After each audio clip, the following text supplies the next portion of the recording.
If it's Tuesday, NBC News obtains what could be a key piece of evidence in the criminal trial against former President Trump. An audio recording of him acknowledging he has highly classified information in his possession. Plus, in a major ruling today, the Supreme Court rejects a Trump-backed effort that could have upended elections ahead of 2024. And we have brand new NBC polling on the most heated issues driving Republican primary voters as a crowded field fights for the nomination and the future of the GOP.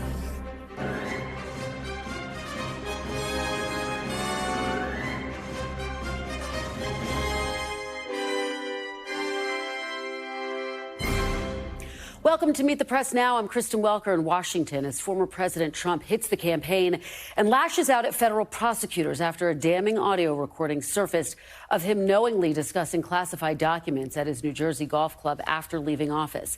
In a 2-minute recording from 2021, we've obtained by NBC News, other outlets as well have obtained it. Mr. Trump is heard discussing and apparently sharing classified material about Iran with 2 staffers and 2 other club guests. An example, he said that I wanted to attack Iran. Isn't it amazing? I have a big pile of papers. This thing just came up. Look, this was him. They presented me this. This is off the record, but they presented me this. That recording has been specifically mentioned as a key piece of evidence in special counsel Jack Smith's sweeping 37-count indictment against Mr. Trump. In it, the former president also acknowledges he does not have the authority to share these documents after leaving office. It is like highly confidential, secret. This is secret information. Yeah. See, as president, I could have declassified it. Now I can't, but this is classified. Now we have a problem.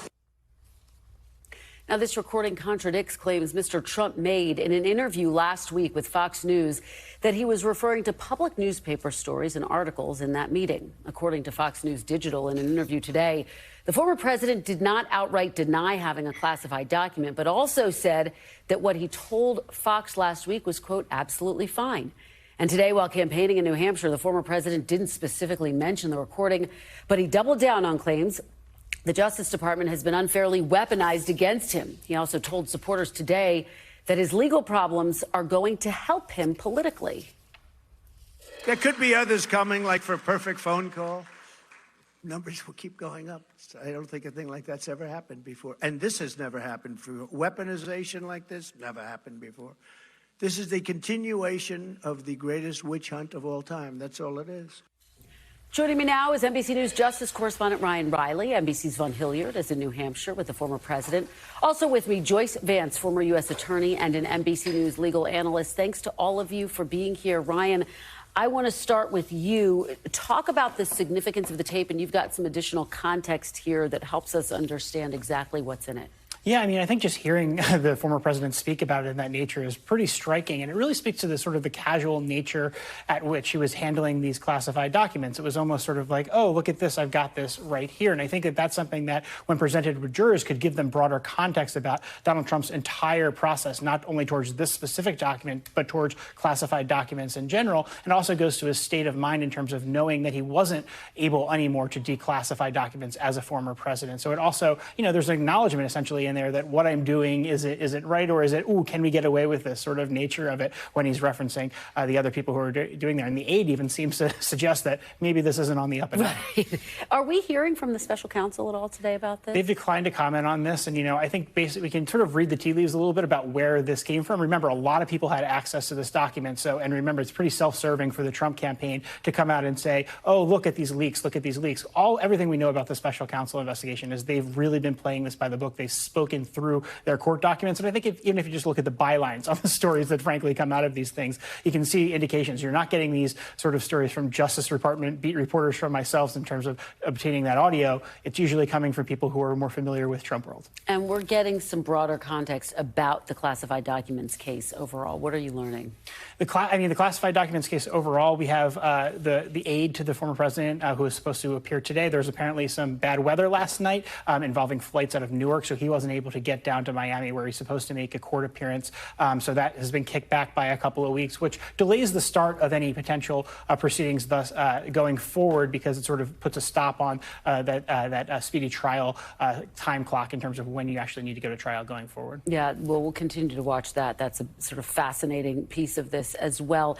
And we also know that there's this ongoing investigation by the special counsel into the events surrounding January 6th, and now they are talking to Georgia's Secretary of State. What are you learning about that, Ryan, and what's the significance there? It's pretty essential. You know, we know that they are speaking to the fake electors before. We know that they've really looked at a wide range of individuals who are familiar with any of the actions to stop the peaceful transfer leading up to January 6th. And while we colloquially refer to this as the January 6th grand jury, really it's more about stopping the peaceful transfer of power and any activities after the 2020 election, leading all the way up to January 6th, when those fake electors were presented just before, the day that we saw the riot. So it's not just really about Trump's speech, it's more broadly, and I think Brad Raffensperger is certainly a key person in that, because he spoke to Donald Trump just after the election. Absolutely. Vaughn, let me go out to you in New Hampshire. You're there with former President Trump. Of course, we heard those remarks today. He notably did not discuss this tape, but he was pretty defiant. What did you hear from him? What were your key takeaways?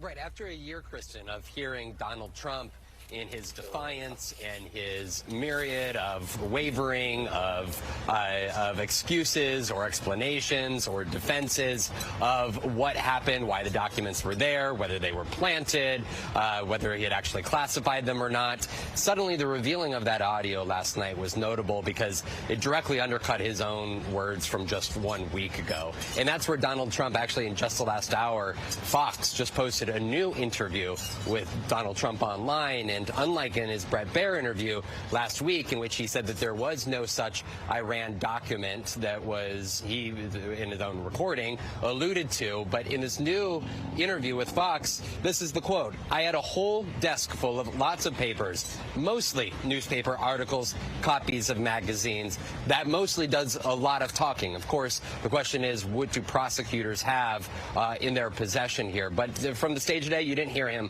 defend himself outright, other than to make the case to those in the room that the indictment of him was an indictment of them, an effort to undermine the political movement that he is currently at the helm of.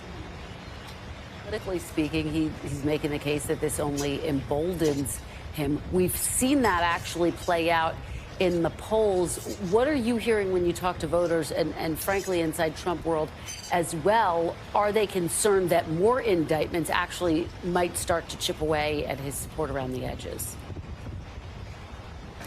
On the political front from the Trump world, they say, look, this is going to unfold as it will.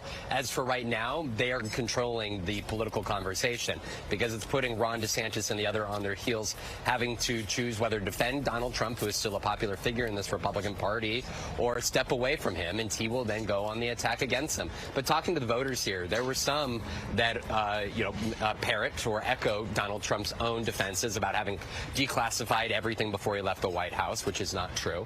But then also there was one woman I talked to who said she did hear the audio recording on the TV here this morning, and she said that she didn't know enough about to determine whether he had broken the law or not. But I said, but does that mean that let's say he were to be found guilty in trial, would you still support him? She said, I'm not ready to answer that. But when I asked her whether she will primary for him here in New Hampshire, she said yes. So there is a lot of different segments of this Republican electorate that I think are handling this in different ways. The question is, how big are those different segments here? And for Donald Trump, he lives very much in a conservative echo chamber of right-wing media outlets that parrot a lot of his own defenses. And is that enough of the Republican electorate to earn him the Republican nomination here in the year ahead? Yeah, I think those are the key questions that we'll keep drilling down on. Joyce Vance, let me turn to you now and just get your reaction to that stunning audio that was released overnight. NBC News has now obtained a copy of it. How significant is it in a legal case against the former president? The value of that tape as evidence for prosecutors is that it bears on multiple issues. It helps to establish the fact that the former president was well aware that he no longer had the ability to declassify documents. It shows that he at least was willing to claim that he had classified material in his possession. But the real value, I think, is playing this tape for jurors and letting them hear the tone. You know, this is something that you don't get from the indictment itself when you read the cold language off of a piece of paper. It's the tone in the president's voice, the laughter, the cavalier attitude towards classified information, and the ability that this gives prosecutors to impress upon jurors that this was not someone who was fit to guard the nation's secrets. Well, and let me just play a little bit of what the former president told Fox News and get your reaction to that on the other side, Joyce. There was no document. That was a massive amount of papers and everything else talking about Iran and other things. And it may have been held up or may not, but that was not a document. I didn't have a document per se. There was nothing to declassify. These were newspaper stories, magazine stories, and articles. I'm just saying what the indictment says. Well, the recording and the people in the room who testified. These people are very dishonest people. They're thugs. So, Joyce, now, of course, we hear he was talking about a document. Is that interview admissible in court? How does that play into the broader legal case? So I'm not sure that that's something that you actually want to play, but you want to hold that as a hold card, knowing that prosecutors will have the ability, if Donald Trump chooses to take the witness stand, to put forward much of what he says publicly as a defense, then they'll be able to cross-examine him. And if he makes contradictory statements, they can use these prior inconsistent statements to refresh his recollection and ask him, you know, in essence, when were you lying? Were you lying then or were you lying now? Bret Baier does a great job in that interview, but Donald Trump has never faced cross-examination from federal prosecutors in a courtroom. There are no time limits. The questions are, of course, subject to some federal rules of evidence, but prosecutors are entitled to grill a witness on the witness stand who has made a series of inconsistent statements. And the sort of bluster that we're used to hearing from the former president, who's equally happy saying, I had a document and I didn't have a document, they have the ability to pin him down and put on full display for a jury the inconsistencies. And Joyce, speaking of the prosecution, what do you make of Judge Cannon's decision to reject the DOJ's request to keep the potential witness list secret? How significant is that? This is a situation that will likely evolve as prosecutors move forward. The problem that they face, it's unusual to provide a witness list this far in advance of trial. But here, because the magistrate judge who arraigned the former president wanted to create some accountability and ensure that he wouldn't try to talk with witnesses about the case while we were in pretrial proceedings, there's this unusual order asking for this sort of a list.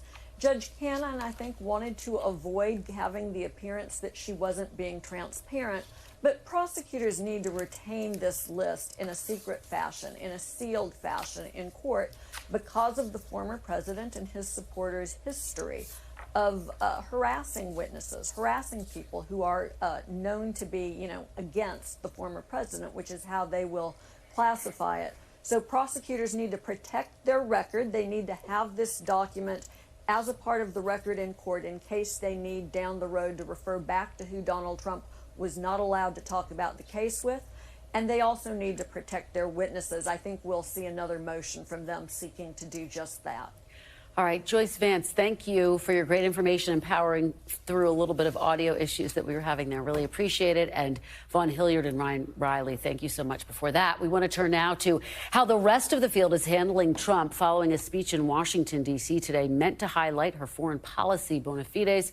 Former UN Ambassador Nikki Haley dodged when she was asked about her former boss's legal troubles.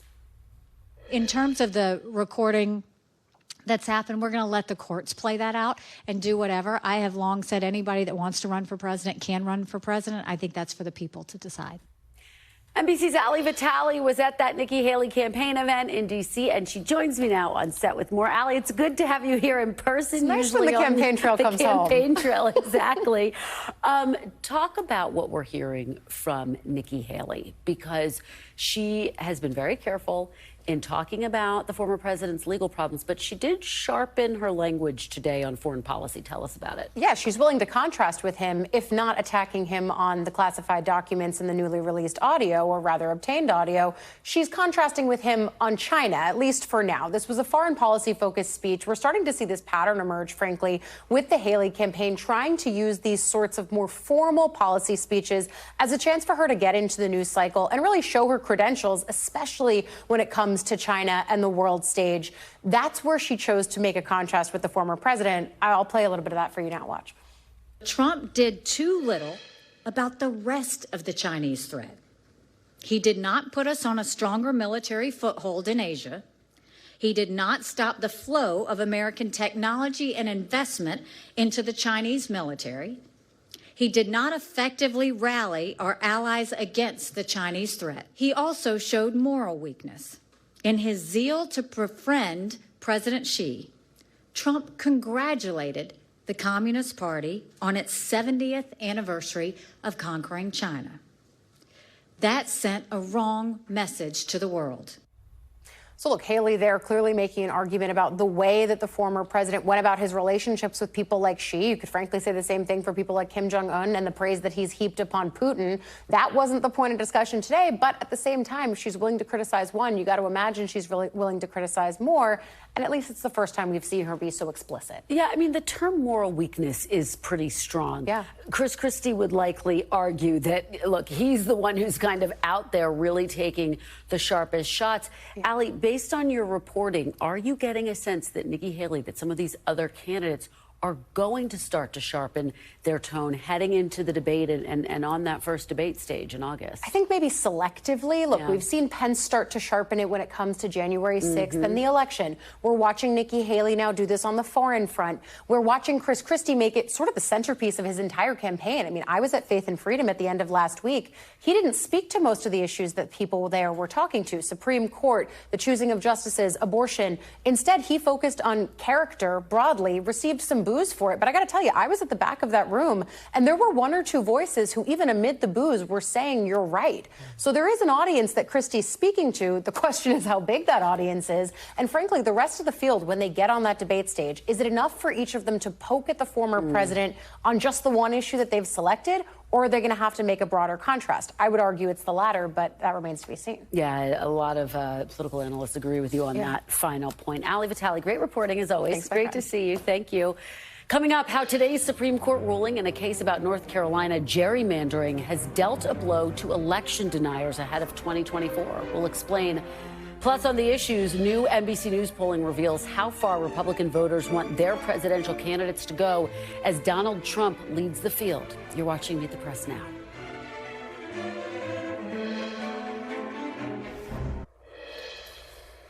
Welcome back. There are only days left in the current Supreme Court term, and we're still waiting on the High Court to hand down some of its biggest decisions, including cases on affirmative action and student debt relief. But the court did rule today on a major case that could have upended elections in America. In a 6-3 decision, the court ruled that North Carolina's Supreme Court does have the authority to review and strike down maps drawn by the state legislature. Most importantly, in doing so, the court rejected a Trump-backed legal theory called the independent state legislature theory that would have severely restricted the power of state courts to review election laws, meaning it could have opened the door for legislatures to potentially overturn election results. NBC News senior legal correspondent Laura Jarrett joins me to break this all down. So, Laura, talk about the significance of this ruling today, because if they had gone in the other direction, it would have been it would have had a pretty big impact, right? If they had gone the other way, Kristen, we would be having a very different conversation right now. It would have ushered in an enormous sea change into how elections are run in this country. Because remember, the theory that was being suggested by the Republican lawmakers in this case is that state courts have no role to play whatsoever when it comes to how they set the rules of the game on federal elections, meaning that whether it comes to voter ID laws or gerrymandering or mail-in ballots, state courts would never get to review anything that the state legislatures did. That is an extraordinarily bold argument, and is probably the reason it failed, including with 3 conservative justices on their side in this case. And so just practically speaking, Laura, for folks who live in North Carolina, what does it mean for them heading into this next election? How should they think about the implications of this? Yeah, it's important to realize, obviously, that on the face of it, this was about a North Carolina map that had been struck down on grounds of being a partisan gerrymander. But in North Carolina, the state Supreme Court actually changed parties because of the election. And so actually the state Supreme Court overruled itself when Republicans took over that court, and they actually reversed what had been done. It was one of the reasons why many had speculated that the U.S. Supreme Court would decide this whole thing was moot, since the state Supreme Court actually overruled itself. So when it comes to partisan gerrymandering, Kristen, in North Carolina, the state Supreme Court actually says that's a political question. We're not going to decide it. Now, that doesn't mean in other states they might treat it differently. And that's why the Supreme Court decision here is important, because it's not just about North Carolina. It's about what's happening across the country. And so it'll be interesting to see how this plays out. Obviously, North Carolina, a closely watched state for purposes of 2024. Absolutely. Look, let's just take a step back, Laura, and look at what we've seen from the court overall this term. Largely speaking, they have upheld basically the status quo when it comes to questions of government authority.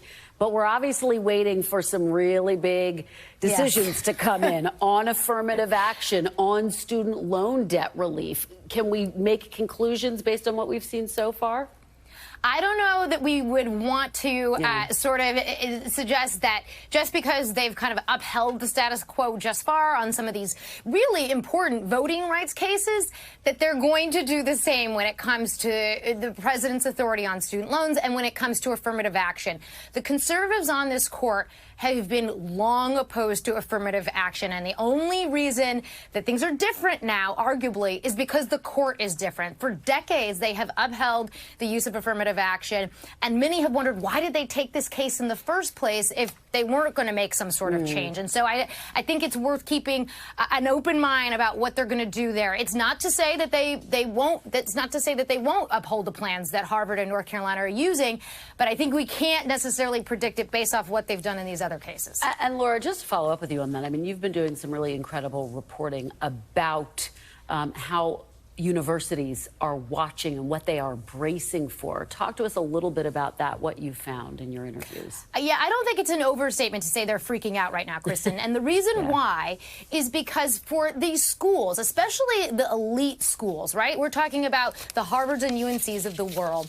They truly see themselves as the breeding ground of the pipeline for leadership in this country, right? All the Supreme Court justices went to Ivy League schools. And so they truly see themselves as ways of helping people, minorities that have been historically disadvantaged, come up in the world. And so if you take away race, at least according to these schools, it really ties a hand behind their back. Now, there are many arguments made by people who say, well, you can just look at other things like socioeconomic factors. Schools have told me they're going to start looking at zip codes and have better outreach with high schools. But they've also said those are not effective proxies. And what you've seen in states, the 9 states that have banned affirmative action, is the numbers of minorities drop. They plummet right away. All right, Laura Jarrett, as always, you make all of these complicated things related to the court very understandable for the rest of us, and we really appreciate it, Laura. Great to see you. Thank you. Anytime. Coming up next, culture wars, legal clashes, and opposing the Kremlin. We've got brand new polling from NBC as Republican primary voters weigh in on some of the most important issues facing the field. That's next. You're watching Meet the Press now.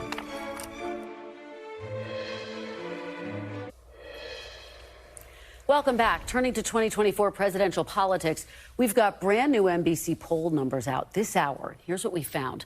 By an enormous 80-point margin, Republican voters said they'd be more likely to vote for a candidate who supports sending the military to the border to stop the flow of drugs. Republicans also want candidates who support banning discussions of sex and gender in schools, oppose President Biden's climate agenda, support bans on gender-affirming care for minors, and to back a 6-week ban on abortion. Culture war issues are clearly key. But perhaps what sticks out the most is former President Trump's influence on the primary electorate. Republican voters are more likely to back candidates who say Donald Trump won the 2020 election and who support pardoning January 6 rioters. They're less likely to back candidates who don't echo Trump's hesitance to send more aid to Ukraine. They're also less likely to back candidates who clash with businesses on LGBTQ issues, who support cuts to Social Security and Medicare. Notably, those last two issues have become key Trump campaign talking points against Ron DeSantis. Joining me now on set is Mark Murray, senior political editor at NBC News, Camila DeShalis, congressional reporter for The Washington Post, former New York Democratic Congressman Joe Crowley, and Lonnie Chen, senior fellow at the Hoover Institution. Thanks to all of you for being here. Mark, set the table here. I mean, basically, the two key takeaways. The culture wars are king right now, and former President Trump's hold on the party is as strong as ever. Yeah, Chris, and this is still Donald Trump's party. And also, when I actually look at what is the least popular stances, when you talk about touching entitlement programs like Medicare and Social Security, Donald Trump was just attacking Ron DeSantis about that today in New Hampshire. And then, of course, being able to say, I don't want you to penalize companies that speak their mind on LGBTQ issues, on something like on that. That is we actually tested that was the Disney situation in our poll, and that is so unpopular with Republicans. So I think that to me really does stand out. Lonnie, respond to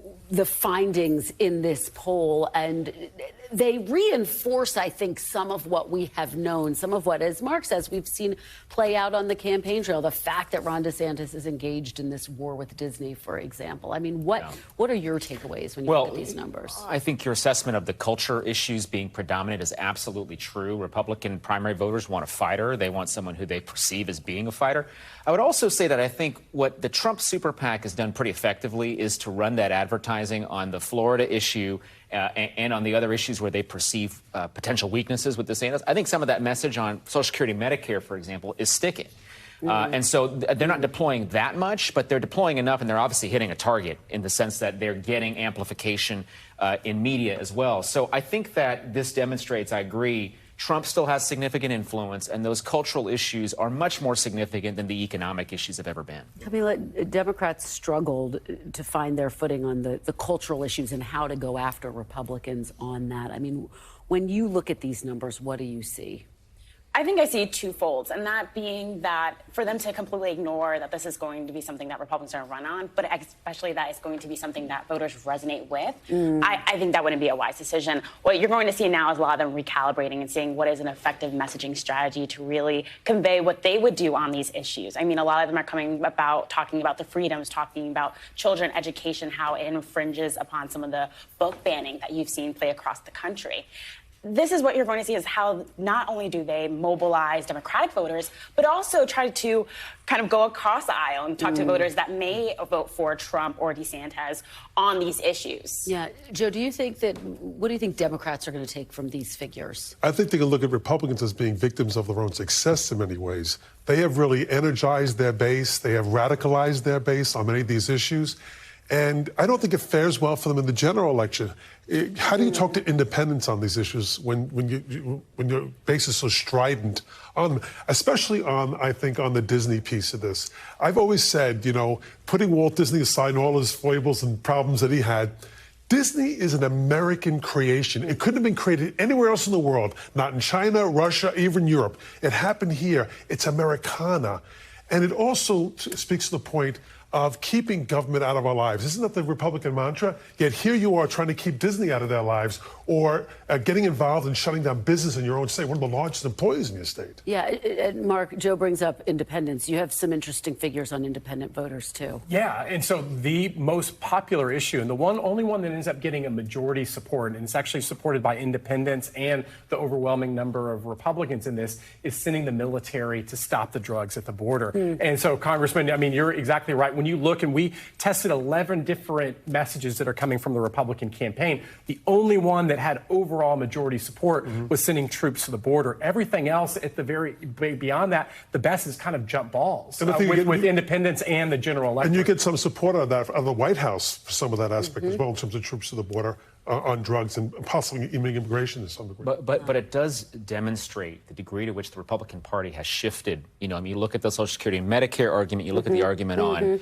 capitalism, and previously what had been a party that stood up for business and for low regulatory environment. And Ukraine also. You can Ukraine's an interesting one, too. I mean, that's Yeah. completely flipped in the course of maybe about a year. Yeah. And so it is the enduring influence of former President Trump. I mean, that's really what it is. And let's not forget, I mean, on immigration, Trump made that essential key point in his 2016 election. And the fact that it's come up again and it's bolstered so much support across the board, I think that also speaks volumes. And that's something you can attest to, because he was the one to talk about building a border wall and, really creating galvanizing the base there. Absolutely. And we're having this discussion against the backdrop of that new audio tape having been released of former President Trump. Camila, from a political perspective, how damaging is it? And by the way, you have Republicans on the Hill talking about potentially trying to impeach Attorney General Merrick Garland.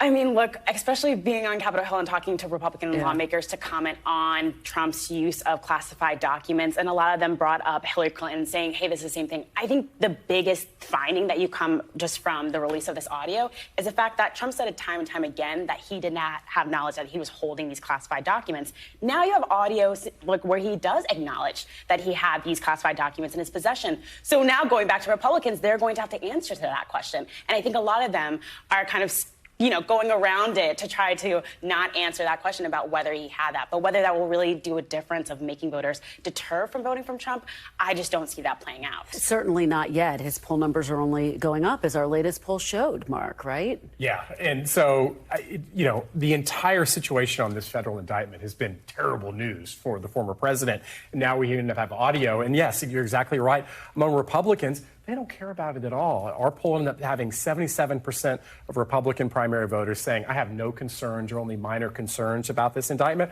versus 55% of general election voters. And so there is a big disconnect right now. But yes, when you look at the totality of our poll, and it shows that, Donald Trump's doing super well with Republicans, but with the general electorate, it's, he's not faring as well as a generic Republican would be right now against President Biden. And all of this is putting Republicans in a tough spot on the campaign trail, on the Hill. This is what Speaker McCarthy told CNBC earlier today.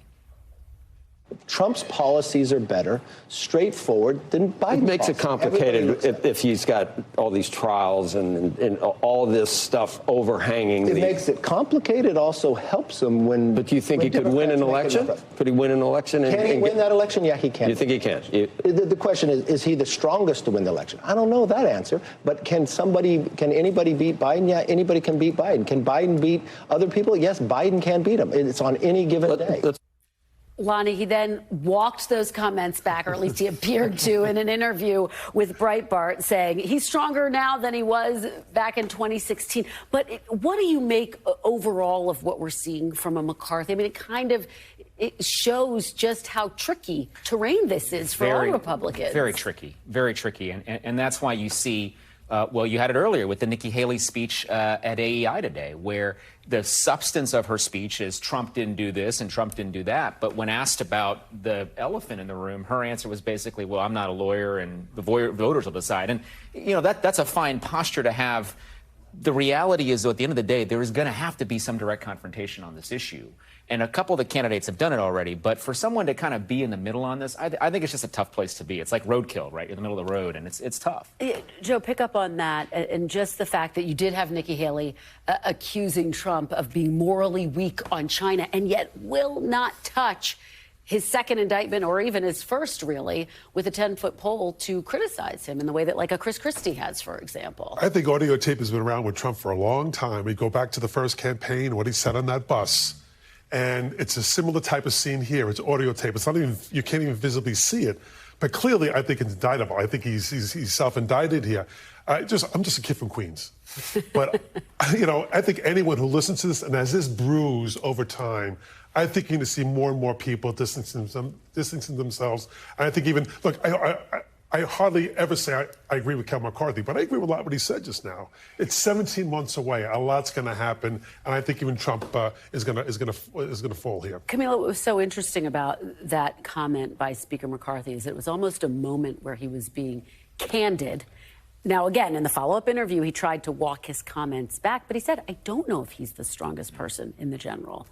And he has to walk that fine line because he's also dealing with a group of conservative lawmakers that are watching his every move, and a lot of them do back Trump. I think some of the things that I've been listening to lawmakers, Republican lawmakers, say that almost voters on the ground in New York and across the country are kind of saying as well, Republicans, is that this is a partisan attack on Trump. That's something I've heard time and time again. Republicans really stress that if this were a Democrat or a former president, they wouldn't be doing this, but they're doing it to Trump to attack him, to prevent him from running for office. And that's something I've heard on the ground as well, talking to Republican voters. Mark, there's a question about whether, as we get closer to the debates, as we get deeper into this campaign cycle, will you see Republicans start to pounce? Will there be a chorus of voices that rises up? You've been tracking the polls around Donald Trump for a long time. Based on what you've seen, does anything really chip away at his support? It's been happening right now, but when we go through the poll numbers that we just did, this is still Donald Trump's party. I will also say about Kevin McCarthy, he's reading the polls exactly the same way I am, that yes, looking at a hypothetical general election matchup, it's anyone's game. Is Donald Trump the strongest candidate? Well, our poll shows actually a generic candidate does better than Donald Trump, or Ron DeSantis does better. And then even when he walked it back to Breitbart News and said, well, Donald Trump's stronger than he was in 2016, that is actually also true. That's my reading of the polls as well. And I think 17 months from now, Kristen, look, it's anyone's, we have a long ways to go, but we have a good idea where the Republican electorate is right now. We sure do. Fascinating conversation. Thanks to all of you for being here, Mark, Camila, Joe, and Lonnie. Appreciate it. After the break, the very latest on the crisis in Russia as Vladimir Putin tries to restore his iron grip on Moscow amid the fallout of this weekend's revolt. We're live in Moscow next. You're watching Meet the Press now.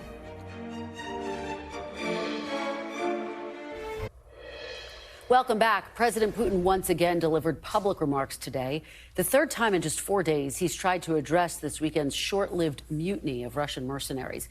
While standing in front of Russian soldiers and security troops, Putin praised them for their action and their loyalty, adding that they, quote, actually stopped the civil war. For now, whatever deal struck between Moscow and the Wagner Group appears to be holding. Belarus's president, who says he helped broker that deal, confirmed today that Wagner leader Yevgeny Prigozhin did arrive in Belarus today, and according to Russian state media, Russian authorities also announced that they were dropping criminal charges against Prigozhin and the Wagner Group. Joining me now is Keir Simmons in Moscow. Keir, thank you so much for joining me. So, remarkably, there was yet another address from Vladimir Putin. What were your key takeaways from that, and why do you think he's speaking out yet again? Well, there are multiple things happening politically here in Moscow all at once, Kristen, inevitably so, I guess, this being Russia. I think the most striking of them, the one most on the surface, if you like, are those addresses by President Putin, standing there in front of 2,500 members of his security services, his National Guard, and I think the optics of it were really what count, and trying to send a message to the Russian people. The Kremlin's in control, President Putin's in charge. You saw him overnight with that furious address, not actually mentioning Yevgeny Prigozhin by name, but clearly directed at him, despite it being a national address. And, I think all of this is about just kind of making sure that the Russian people know that, the wheels haven't come off, that things are as they were, if you like. Is that resonating? Well, we went out onto the streets of Moscow to talk to people, and rather than characterize it, take a listen to what people had to say to us. How do you feel about what happened over the weekend? Awful. Awful? Yeah, for me, yes. Why? Because I want to live in a country without this problem. Yes, it was my son and my family. It's abnormal, I think.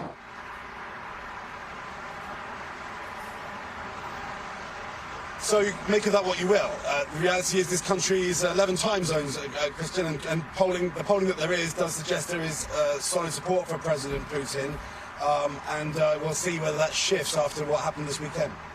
Just so extraordinary to hear all of your interviews on the ground there in Moscow, Keir. Prigozhin, according to the president of Belarus, is in Belarus. What does that mean about his fate and about his standing right now, Keir?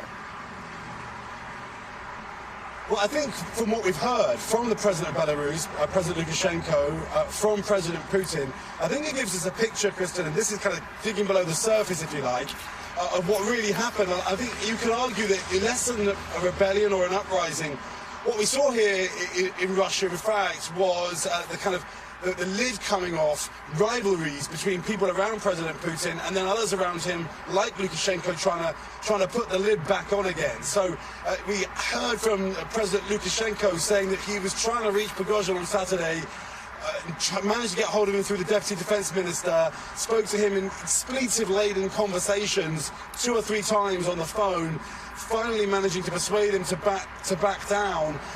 And that, I think, is a description of just kind of these all of them, elites actually, around President Putin, kind of grappling with Prigozhin just furious and lashing out, really. Perhaps even, it's been argued, sort of backed into a corner, and that's really what happened on Saturday. And then, fascinating to hear President Putin today talking to some of his military leaders and saying that he has actually, over the last year, paid Prigozhin $2 billion, which gives you a picture of actually how close they were and how important Prigozhin was to him until very recently.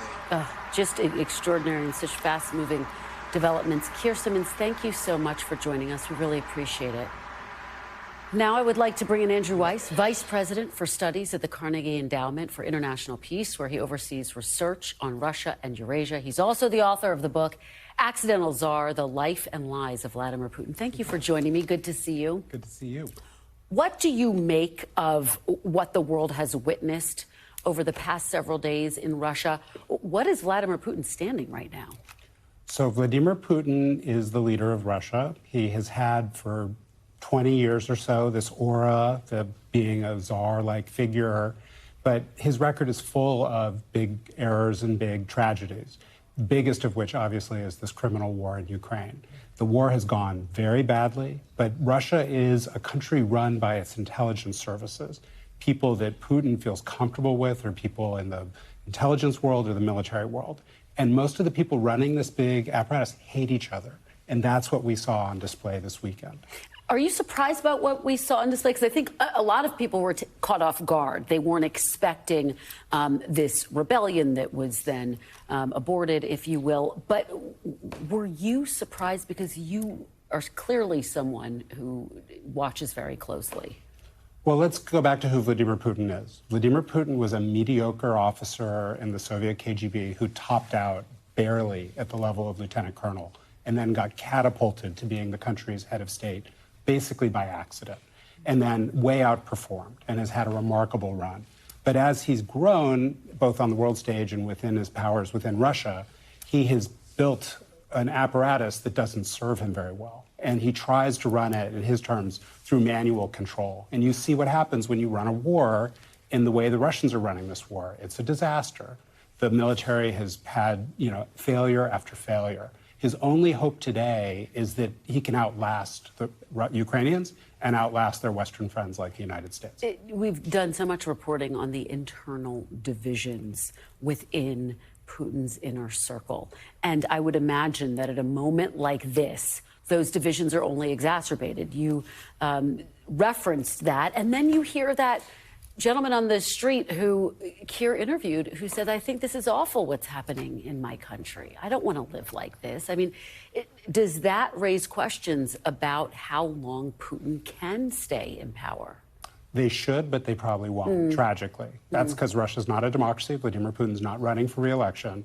And most importantly, the Russian elite, the people who matter in that society, are either scared, complicit, or passive and inert. And so long as that sort of combination prevails, and that's really been the story throughout this war, there are no defections. There are no people who've stood up saying, I have to quit my government job because my country's honor has been destroyed by Vladimir Putin. Literally, they've agreed that they're going to hang together instead of hanging separately. Why do you think Prigozhin ended his rebellion? Yevgeny Prigozhin was using the bully pulpit in a way, in some ways, similar to Donald Trump. His main tools were creating sensation. He's a ghoulish, trolling type figure. He used that to try to lobby the boss to get favors, to get privileges, and to get a large budget, as your correspondent just reported. That was his tool. And he made a big nuisance of himself. And eventually they said, this is just getting out of control. We need to bring this person back under the roof. And he refused to do that. Very quickly, do you think this could be a turning point in the war in Ukraine? Sadly, probably not. The war on the battlefield in Ukraine turns on what the Ukrainians can do. And this war favors people on the defense. It doesn't favor people on the offense. All right, Andrew Weiss, thank you so much for your incredible information. Really good to see you. We appreciate it. Thank you. Still to come, what the VA secretary just said about the racial equity issues within veterans' benefit systems and what can be done to make it right for millions. You're watching Meet the Press now.